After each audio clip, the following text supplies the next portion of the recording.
Hey guys, welcome back to 90 Feet From Home. I'm your host Ashley, and today we are going to do the first of I think a couple of these episodes, and we are going to talk about baseball's unwritten rules. And you're going to hear these brought up a lot because it's kind of just exactly what it sounds like. It's the behind the scenes stuff that everybody subscribes to, that kind of everybody knows about, but they aren't official rules of baseball. So today I'm going to give you about 15 of these, and I believe there are about 700,000. So we'll probably do another episode or two on these, but this is just the 15 most common ones you might hear about. And if I didn't include your favorite unwritten rule or the most absurd unwritten rule that you like the most, leave a comment down below and I will include it in a future unwritten rules episode. So the first unwritten rule would be don't automatically swing at the first pitch. Now, I don't think a lot of guys actually subscribe to this because there are some aggressive batters out there who love to swing at a first pitch, especially if it's a fastball down the middle. The idea being is that you don't have to swing just because you're up there. Take your time, be patient, and that's what leads to,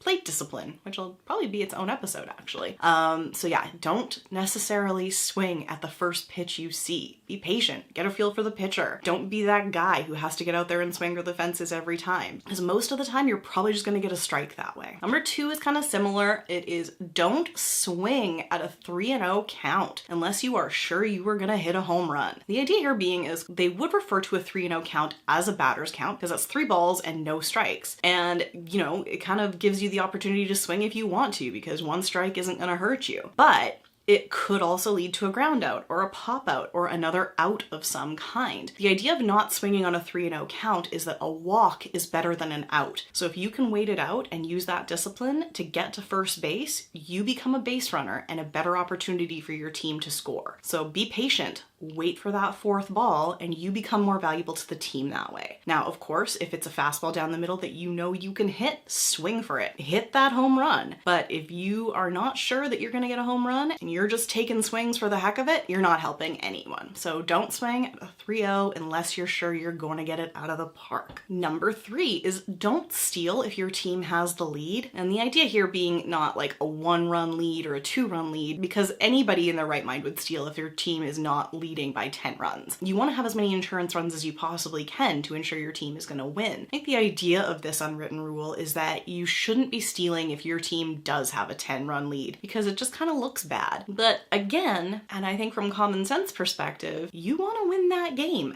And I am a Detroit Tigers fan, so I have seen teams give up a 10-run lead. So I think the idea that you shouldn't steal because it looks like poor sportsmanship is kind of ridiculous. You should always be trying to get ahead no matter how much of a lead you have. In the same vein, number 4 is don't steal if you're too far behind. And I think the same logic applies here. Like, if your team is struggling and behind by 10 runs, why wouldn't you steal? You literally have nothing left to lose at that point, so if you get out on the base paths, who cares? But if you're able to put yourself in scoring position and put your team in a better opportunity to get some runs back, why wouldn't you? So, and you're kind of getting a sense that some of these unwritten rules are like sportsmanship, but I think part of sportsmanship is trying your best to win. So some of these rules are pretty ridiculous. Number 5 is specific to starting pitchers, and this one is that you should stay in the dugout even after being pulled from the game. And the idea here being is that it's really bad form if you're the starting pitcher, especially if you've been shelled and, just had a real tough game and you go and hide out in the clubhouse and refuse to show your face. You don't want to be that guy. You stay in the dugout, you watch the rest of the game, you spend that time with your teammates, and you participate. And that's kind of the entire idea of staying in the dugout even after you've been pulled from the game. Number 6 is don't make the first out at third base. And this one is kind of situational. It specifically refers to double plays, which we did talk about in another episode, and I'll link that up above. And the idea being is that the easiest out is always to first base. So typically you're going to want to throw that ball to first to get the first out of a double play. But if you're standing closest to third base, or you're right on that third base line and you think you can get that runner out at third, which cuts back on a really close to home scoring play,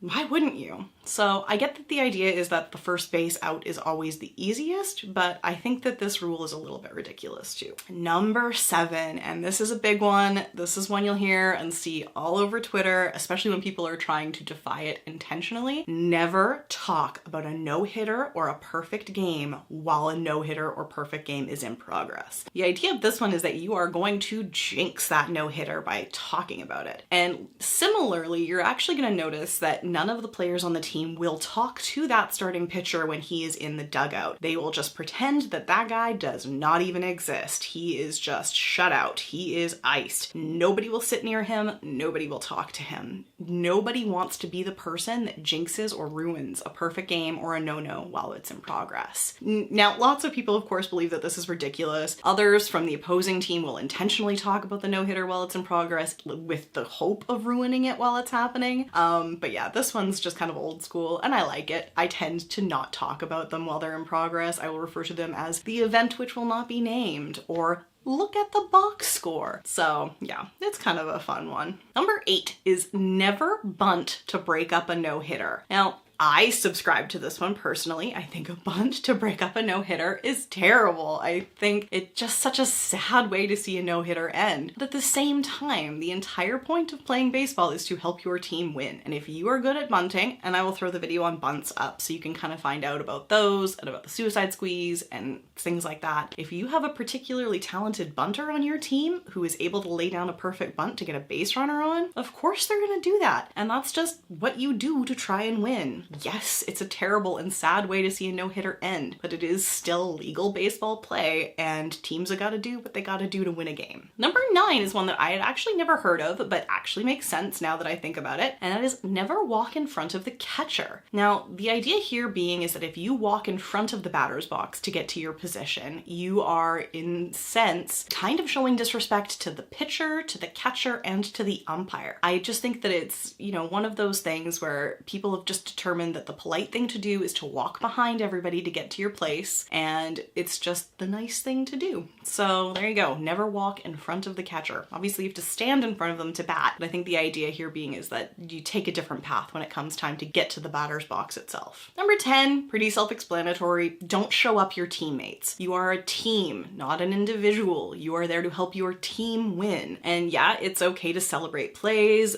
and celebrate them with your teammates, but I think the idea here being is to remember that you are one among many and you shouldn't really over exaggerate your achievements. The next two are kind of similar. Number 11 is don't over celebrate a strikeout. Now, of course, there's exceptions to this. I, of course, remember Phil Koch's final strikeout in the 2012 ALCS with the Tigers versus the Yankees when he spiked his glove into the ground with incredible enthusiasm. But I mean, that's a pretty specific achievement when you have the last out to get your team to the World Series. I think the idea here is in a regular season game, if you get a strikeout, don't be the guy that's kind of an ass. You know what I mean?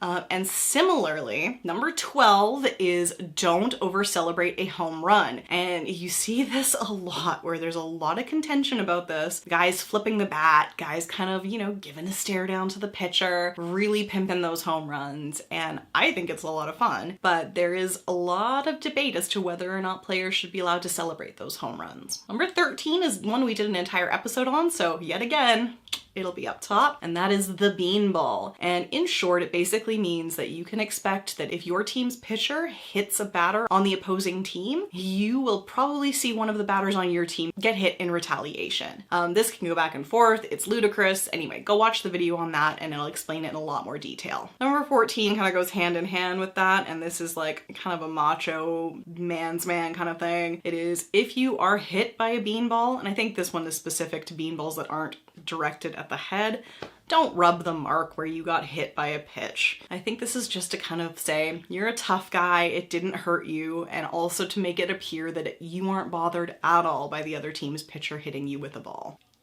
It's as ridiculous as it sounds. And number 15 is let the center fielder get the ball. The center fielder has to cover a huge chunk of the outfield, and a lot of times you'll see left or right fielders kind of get into that center field zone. But man, if you are in the center field, and of course this can result in collisions if guys aren't paying attention or aren't calling the ball. I think the idea of let the center fielder get the ball is that it will eliminate any risks to your outfielders when they are kind of on the run, trying to run those balls down. So stay in your zone, basically. Don't try to like go 900 feet just to get a ball when it's in somebody else's space. So guys, that is the first of many installments of baseball's unwritten rules. Even while reading that list, I was coming up with other ones, so you'll probably see at least 1 or 2 more of these. And again, if I didn't mention your favorite, throw it down below in a comment. And of course, while you're down there, give it a thumbs up. Hit that subscribe button, ring the bell if you want to be notified every Tuesday, Thursday, and Saturday when a new episode goes live. And as always, you can follow me on social media where I'm at 90 Feet From Home on Facebook, Twitter, and Instagram. So until next time, guys, thanks so much for watching.